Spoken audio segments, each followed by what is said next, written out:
Hi there, it's Jeanette Comerford for Whimsy Stamps, and today's video is going to show you how to create a side step stair card featuring images from the March 2016 card kit. So here you can see the stair step card, and all the materials that I used came from the March kit.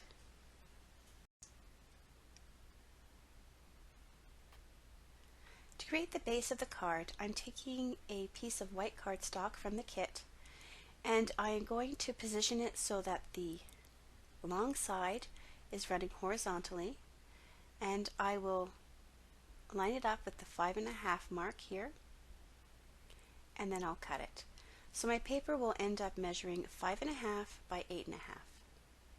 Then I'll take that left side, and using the horizontal ruler, I'll line up the edge of the left side with 2.5, and then using the vertical ruler where my cutter is, I'll position that at 2. So I'll start my cut at 2, and then I'll bring it down all the way until I reach 7.5.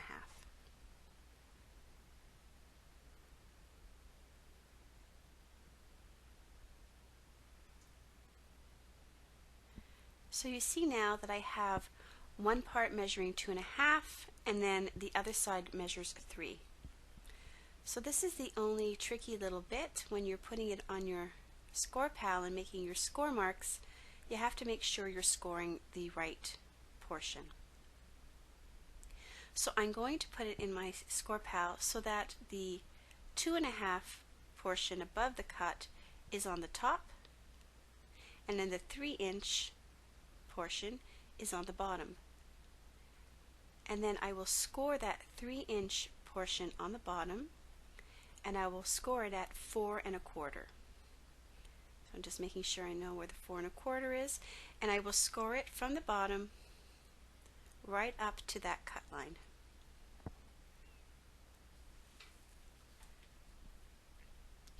On the portion on the top that measures 2.5, I'm going to score it 1,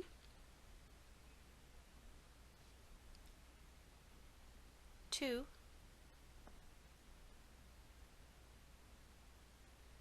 3.25,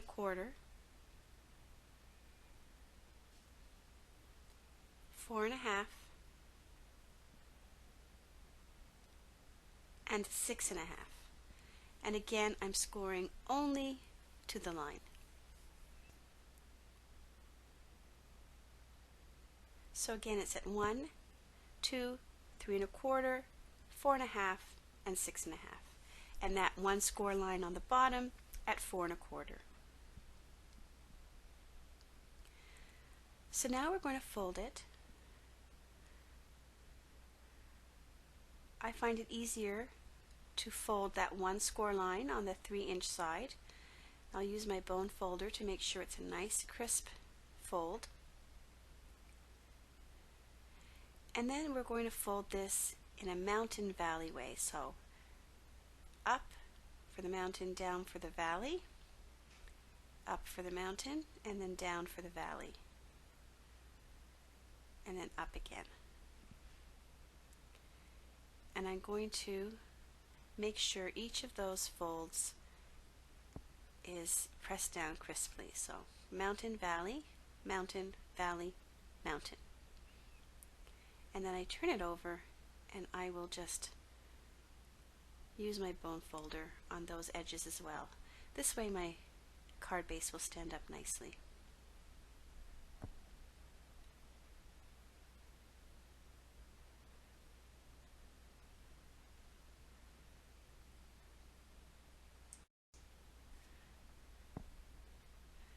I've already colored up the images from the stamp kit. This is Jillian and a little bunny and a little chick, and I do have that video. I will link to it at the bottom of this video.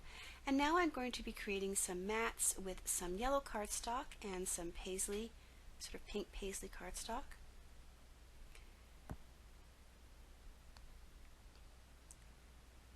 So I'm cutting this at 4 and then 2 3/4.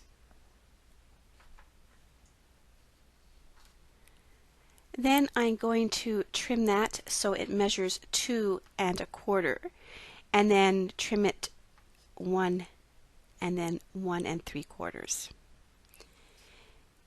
And then the last piece that I'm going to trim, I'm going to trim it at 3/4 and then 5 1/4. And I will leave all these measurements at the end of this video so that you can follow along.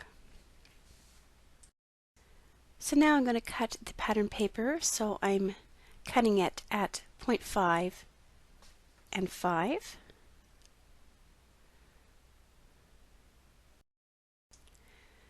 So now I'm just rotating my paper because there's certain parts of the pattern paper I want in certain areas, so I'm just sort of adjusting it a little bit till I get it the way I want it to be.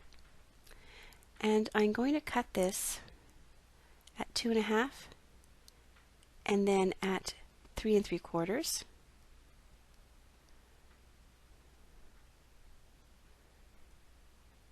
And then I'm going to cut this at 2 and then 3/4.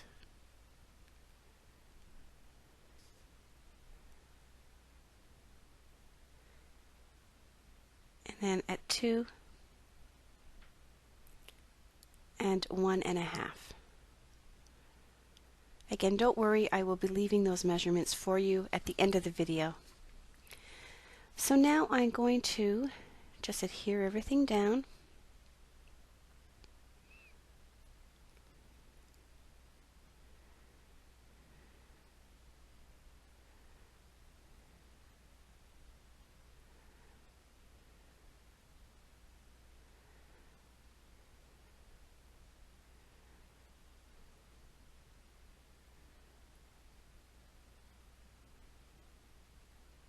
And then these pieces will go onto the various steps of the card.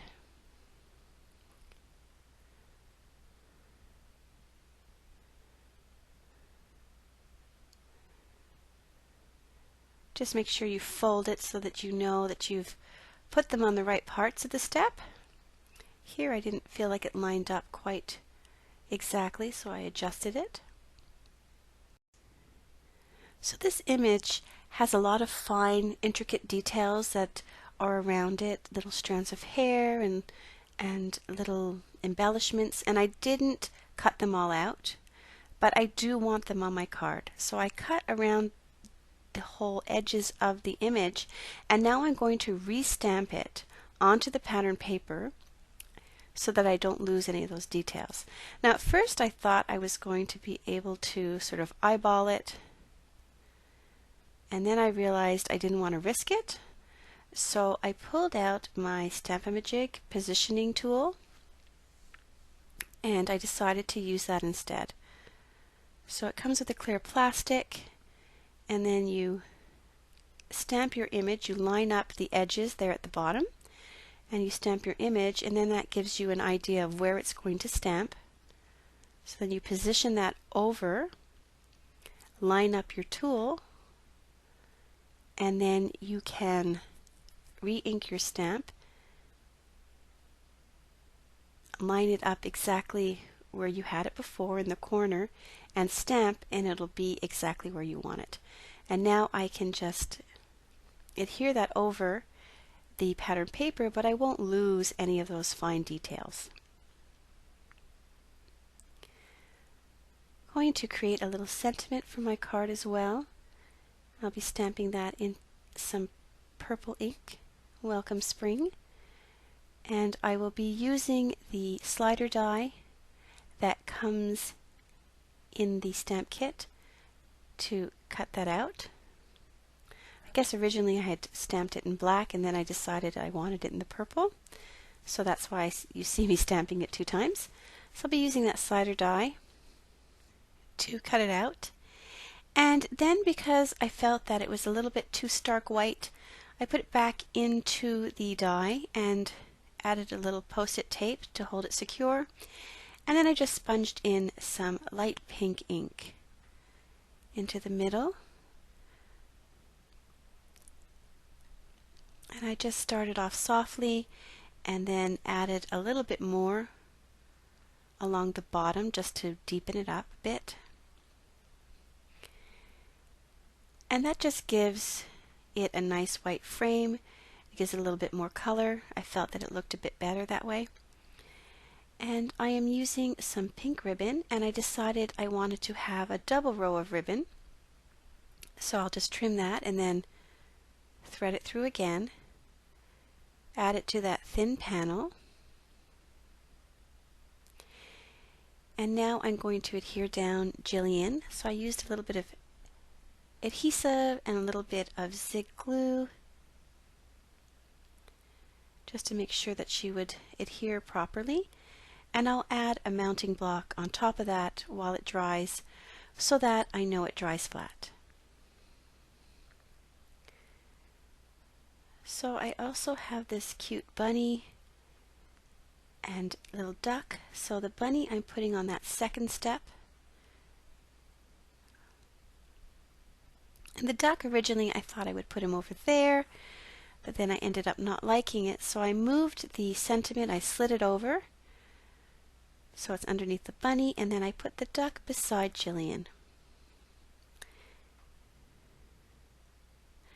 So now I'm going to take some of those rhinestones that come in the kit, and I'm going to put those on top of all the little dots that were part of the stamp. Remember, we stamped it on the pattern paper, so there's little curlicues of her hair, and then there's like little round dots. So I decided to fill those in with some of the rhinestones.